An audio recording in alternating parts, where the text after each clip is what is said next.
જય માતાજી મિત્રો, જય ગૌ માતા। આંબા તાલુકાનું નવા મલકનેસ ગામ, એમાં અમારું નવા મલકનેસ ગૌ સેવક ગ્રુપ।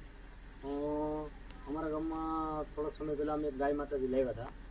અમારા બાજુના ગામમાં રસ્તે આટા મારતા હતા, કીધું અમારા સેવકોએ કીધું કે આપણે ગાય લઈ આવી કે જનાવરની રંજાય છે તો ગાને હાવજ વીખી નાખે, તો અમારા ગામમાં અમે લઈ આવ્યા હતા।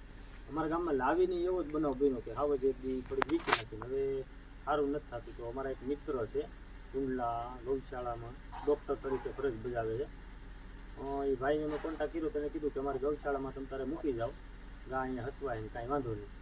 તો આજે અમારા મિત્ર સર્કલે બધાએ કીધું કે આપણે જવું છે ગાને મેળવા, તો કીધું હાલો આજ હોળીનો દિવસ હતો ને ફ્રી ટાઈમ હતો થોડોક, તો કીધું રાતે મેળવી આવી।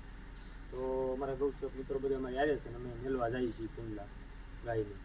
બીજું કે એવું કહેતા હતા કે આજે અમે ગાય માતાજી મેળવા જઈએ ને, એ અમારા મિત્ર છે વિજયભાઈ ડૉક્ટર કરીને છે, એ અમારા ગામમાં કાલે અમારા ગામમાં આવ્યા હતા, તો સાવરકુંડલાથી બ્રિજેશભાઈ આવ્યા છે ગાની ટ્રીટમેન્ટ કરી ગયો નહીં, તો કીધું કાંઈ વાંધો ઇન્જેક્શન દેવા માટે ઇન્જેક્શન દીધા છે। ગા માતાજીને લાવ્યા બાંધી દીધી, જેથી અનિશ્ચિત દેવું પડી દીધી, દવા કરી દીધી, એ પાછું ફ્રીમાં સારવાર કરી દીધી મિત્રને નાતે। ને એમાંથી બીજું એવું કે અમારા ગામમાં મહેશભાઈ પાસે ગાડી છે, તો એણે અમે વાત કરી હતી કે આ રીતનું છે, તો એણે કીધું કાંઈ વાંધો નહીં, તમારે ગમે ત્યારે ગમે જવાનું થાય તો મને કહેજો, તારું ફ્રી છે તો આવે। તો એ આજ ભાઈ અમારે જ્યારે ફ્રી હતા તો કીધું કે હાલો આપણે જઈ આવીએ, એક બાને માતાજીને હસવાઈ જાય ને એ રીતનું।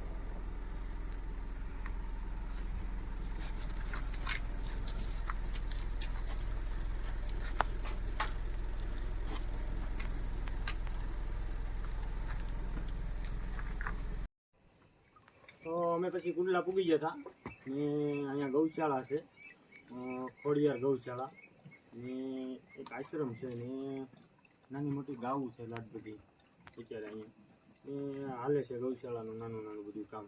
એ ગાઉની સેવાનું કામકાજ સારું છે, કે બીમાર માલ હોય ને એ જ બધા રાખે છે। તો અમે પૂગી ગયા છે ને બસ અમારો જે શોર્ટ વિડીયો બનાવવાનું બની ગયો।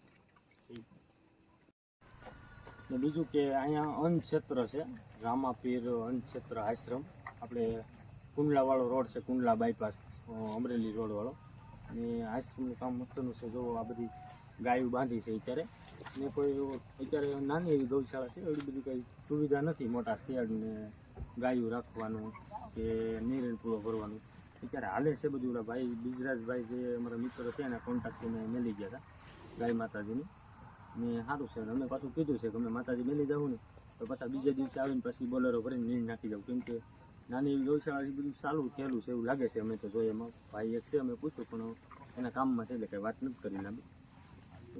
15-20 ગાવું છે અત્યારે હાલમાં, એ બધી બીમાર હાલતમાં છે, કોઈ દૂધવાળી ગાવું ને એવું કોઈ સેવાનું નથી કે દૂધનો ધંધાવાળું એવું કાંઈ નથી, બધી જે નાની નાની તકલીફવાળી બધી ગાયું છે।